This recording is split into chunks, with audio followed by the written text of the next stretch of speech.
जिस तरीके से आप ये जानते हैं कि बिल्डर ने आपको एक डेट दिया है घर देने के लिए और जब वो उस वक्त नहीं देता तो बिल्डर गलत होता है, तो ठीक उसी तरीके से ओसी मिलने के बाद यदि आपने एक स्पेसिफिक टाइम फ्रेम जो यहाँ पे 60 दिन का होता है उसमें घर नहीं लिया बिल्डर से, तो आप गलत में हैं। ये मैं नहीं कह रहा हूं, ये कह रहा है ये कानून।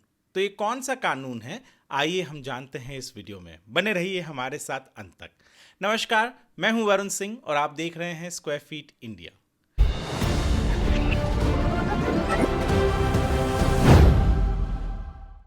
पिछले 20 सालों से रियल एस्टेट कवर कर रहा हूं और ये चीज़ कई दफ़ा मैंने देखा है कि होम बायर्स आकर कहते हैं कि भैया बिल्डर तो घर दे नहीं रहा है, डिले इन पोजीशन कर रहा है, तो उसके खिलाफ केस भी होता है और उस केस में बिल्डर के ऊपर इंटरेस्ट लगता है जब वो डिले इन पोजीशन करता है, और ये होता है रेरा एक्ट के तहत।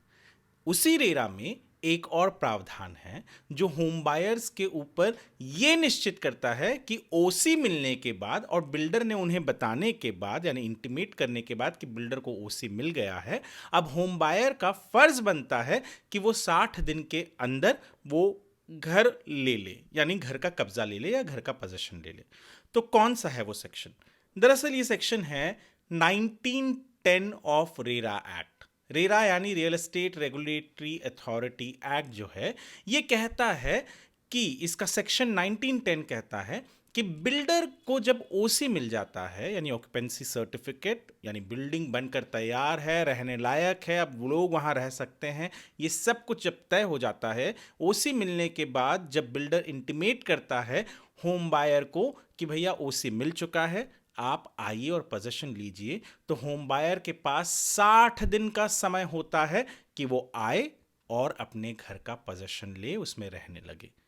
कई बार अब लोग सोचेंगे कि नहीं लिया 60 दिन में तो क्या होता है, आपके बहुत सारे अधिकार चले जाते हैं। दरअसल मैं अभी कुछ दिन पहले का ही एक जजमेंट पढ़ रहा था महारेरा का, जहां पर लोगों ने ये कहा कि भैया बिल्डर ने हमें 2017 में पोजीशन प्रॉमिस किया था, पर आप हमें, और उसने हमें पोजीशन फाइनली बिल्डर ने दिया 2020 में, और उसके बाद भी लोगों ने अपना जो घर है ओसी आने के बाद भी पोजीशन नहीं लिया, यानी घर नहीं लिया, और वो चले गए महारेरा में और कहा कि अब आप हमें न्याय दिलाइए। महारेरा ने कहा कि ठीक है, 2020 तक का जो भी टाइम है, जब तक ओसी नहीं आया था और जिस दिन ओसी आ गया और जब उसने प्रॉमिस किया था 2017 में देने का, तो वो पीरियड के लिए दे देंगे हम आपको इंटरेस्ट बिल्डर की तरफ से, पर आपने भी अगर पेमेंट नहीं किया है तो आपको भी इंटरेस्ट चुकाना पड़ेगा।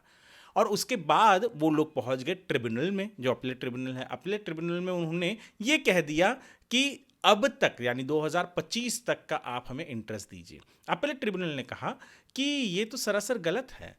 आपको जब बिल्डर ने पोजीशन दिया और ओसी आ गई है बताया और कहा कि पोजीशन ले लीजिए, तो 2 महीने के अंदर आपको पोजीशन लेना था, और आपके ओरिजिनल कंप्लेन में ये तो कहीं लिखा भी नहीं है आपने कि आपको आगे तक का भी इंटरेस्ट चाहिए डिले का, और आपके ऊपर भी बिल्डर ने आरोप लगाया है कि आपने पेमेंट नहीं किया है। तो वो जो 2 महीने का पीरियड है और उसके अलावा जो इन्होंने ज़्यादा समय के लिए इंटरेस्ट मांगा होम बायर्स ने, ये उनके खिलाफ चला गया और अपीलेट ट्रिब्यूनल ने उनकी इस अपील को खारिज कर दी।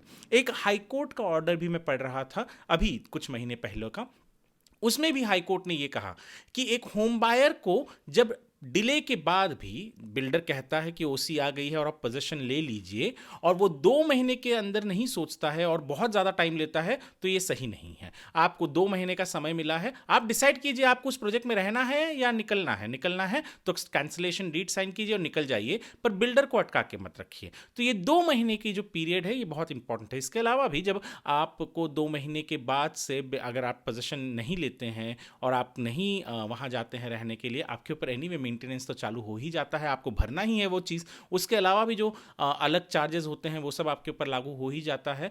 तो 60 दिन का ये पीरियड जो है बहुत बहुत इंपॉर्टेंट है। कुछ लोग कह सकते हैं कि ये गलत भी है। गलत इसलिए हो सकता है, या उनको गलत ये इस कारण भी लग सकता है क्योंकि कई बार बिल्डर कई चीज़ें प्रॉमिस करते हैं पर ओसी आ जाती है यहाँ वहाँ से किसी भी तरीके से, और उसके बाद में उनको अगर 60 दिन में ज़बरदस्ती ये पोजीशन लेना है तो उनके साथ अन्याय हो रहा है। पर ओसी जो है ये हमें समझने की ज़रूरत है। ओसी तभी एक बिल्डिंग को मिलती है जब उसने पूरे रूल्स एंड रेगुलेशंस, जो भी डिज़ाइन ड्राइंग आपको दिखाया था, जो भी अप्रूवल आपको दिखाया था, जो भी अप्रूवल उसने प्लानिंग अथॉरिटी से ली थी, उसको फॉलो किया है। फायर एनओसी आया है, सारे एनओसीज आए हैं, उसके बाद ही ऑक्यूपेंसी सर्टिफिकेट उसको मिलता है। यानी वो बिल्डर ने काम बराबर किया है, तभी जाकर प्लानिंग अथॉरिटी उसको ओसी देती है, अन्यथा ओसी नहीं मिलती। तो ओसी मिलने के, इसके लिए जो एक्ट है वो भी कहता है कि ओसी मिलने के 1910 ऑफ द रेरा एक्ट है जो कहता है कि ओसी मिलने के बाद जब बिल्डर आपको बताता है कि ओसी मिल गई है, इमारत को आइए रहिए, तो 60 दिन का समय जो है ये बहुत ही ज़्यादा इम्पॉर्टेंट हो जाता है आपको उस घर का पोजीशन लेने के लिए। ये वीडियो हमने स्क्वायर फीट इंडिया के लिए बनाया। ये बहुत ही ऐसा कानून है जिसके बारे में बहुत कम लोग जानते हैं। हम रेरा एक्ट के बारे में जानते हैं, पर उसका एक प्रावधान जो हमें एनेबल करता है, एक होम बायर को कहता है, होम बायर के ऊपर लगता है कि 60 दिन के अंदर आपको पोजीशन लेना है, इसके बारे में बहुत कम लोग जानते हैं। और इसीलिए ये वीडियो हमने जब सोचा कि बनाया जाए तो हमने इससे जुड़ा हुआ एक ऑर्डर भी जो हाल ही में आया वो हमारे वेबसाइट squarefeetindia.com पर अपलोड किया हुआ है। एक आम इंसान को समझ में आ सके इस तरीके से लिखा हुआ है। आप ज़रूर squarefeetindia.com विजिट कीजिए, उस ऑर्डर को और उस ऑर्डर के ऊपर जो हमने आर्टिकल लिखा है उसे पढ़िए ताकि आप भी अवेयर रहें। ये वीडियो यदि आपको पसंद आया हो तो हमारे चैनल को सब्सक्राइब ज़रूर करें, वीडियो को लाइक और शेयर करें। ये वीडियो देखने के लिए आपका धन्यवाद।